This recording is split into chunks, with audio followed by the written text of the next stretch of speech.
हाँ तो दोस्तों, आपका अपना YouTube चैनल B1 भोजपुरी में स्वागत करते हैं। दोस्तों, भोजपुरी के पावर स्टार पवन सिंह की तरफ से, जी हाँ दोस्तों, भोजपुरी के पावर स्टार पवन सिंह की तरफ से 2 फिल्म का बहुत ही बड़ी अपडेट निकल के आ रही है सामने, जो हम आप लोगों को इस वीडियो में बताने वाले हैं। तो दोस्तों, अगर आप लोगों ने अभी तक हमारे इस YouTube चैनल को सब्सक्राइब नहीं किया तो सब्सक्राइब कर ले, क्योंकि भोजपुरी की सभी ताजा खबर सबसे पहले हम देते हैं। तो दोस्तों, आप लोगों को हम बता देते हैं कि भोजपुरी के पावर स्टार पवन सिंह का हर हर गंगे फिल्म का जो शूटिंग कंप्लीट हो गया था, उसका फाइनली डेट आ गया रिजल्ट की, कब उसका टीजर और ट्रेलर कब आने वाला है। तो दोस्तों, आप लोगों को बता देते हैं कि भोजपुरी फिल्म हर हर गंगे का जो टीजर आने वाला है 14 तारीख को आप लोगों के बीच आ जाएगा।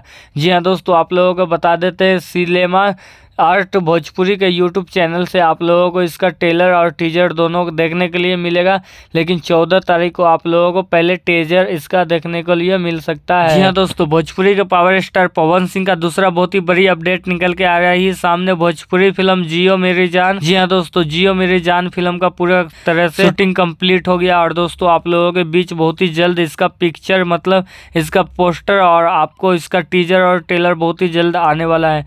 तो दोस्तों, यही 2 बहुत ही बड़ी खबर निकल के आई थी पावर स्टार पवन सिंह के तरफ से। तो दोस्तों, आप लोग ये पूरा वीडियो देखिएगा, तभी बात समझ में आएगी। अगर आप लोग अभी तक इस वीडियो को लाइक नहीं किए तो लाइक कर दे, कमेंट कर दे, शेयर कर दे, सब्सक्राइब कर दे। धन्यवाद।